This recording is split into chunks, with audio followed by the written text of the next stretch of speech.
une confrontation qui laisse des traces. Le 7 janvier 2010, disparaissait Philippe Séguin, à l'âge de 66 ans, d'une crise cardiaque. Ministre, président de l'Assemblée nationale, président du RPR, l'ancien maire d'Épinal était une figure de proue de la droite française, qui a marqué son époque par son éloquence, son charisme, et ses propos sans langue de bois. Décédé bien avant que les Français ne découvrent le nom d'Emmanuel Macron, les deux hommes ont pourtant eu l'occasion de se rencontrer, pour le plus grand malheur du futur président de la République qui s'était pris une soufflante de la part de Philippe Séguin, comme le décrit Anne-Sophie Beauvais dans son ouvrage « On s'était dit rendez-vous dans 20 ans », publié en 2018 aux éditions Plomb. En 2007, Philippe Séguin préside alors la Cour des comptes, et Emmanuel Macron travaille à l'Inspection générale des finances, âgé d'à peine 30 ans. Rapporteur d'un texte sur la fraude fiscale, proche de Jacques Attali, le futur président de la République présente son rapport à Philippe Séguin. Anne-Sophie Beauvais, à qui un collègue d'Emmanuel Macron, nommé Alexandre, a relaté la scène, raconte « Il s'est fait allumer par Séguin », écrit-elle, l'accusant de ne pas avoir assez bossé son sujet.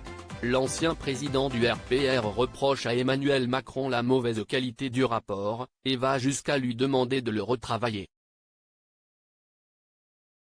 L'auteur poursuit, il n'est pas faux qu'Emmanuel Macron n'avait pas suffisamment travaillé son sujet, mais cela ne justifiait pas non plus une telle colère.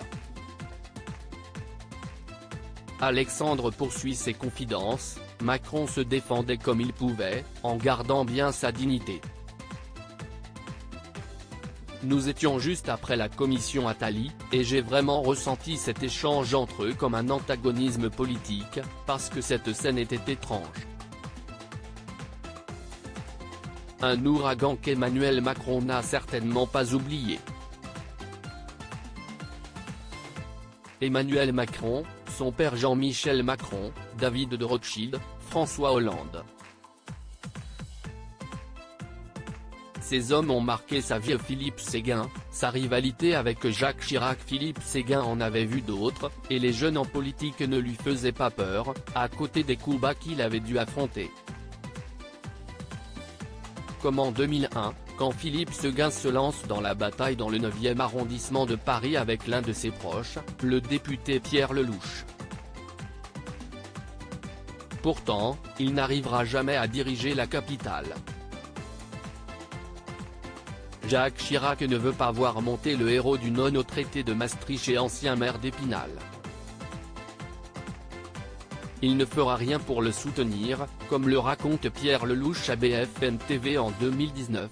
Cette histoire, c'est l'assassinat politique de Philippe Séguin par Jacques Chirac. Chirac voulait le tuer pour être le seul candidat possible pour la droite à la présidentielle de 2002. Philippe Séguin souffre alors du manque d'implication et de prise de position de Jacques Chirac, qui le renvoie dos à dos avec Jean Tibéri, lui aussi candidat. Une attitude qui entraîne peu à peu Philippe Séguin dans une chute dans les sondages et une profonde déprime, comme le souligne son soutien Pierre Lellouche. Pour l'ancien maire d'Épinal, cette défaite ouvre une période de purgatoire dont il ne se relèvera pas. Crédit photo, Stéphane Le Mouton.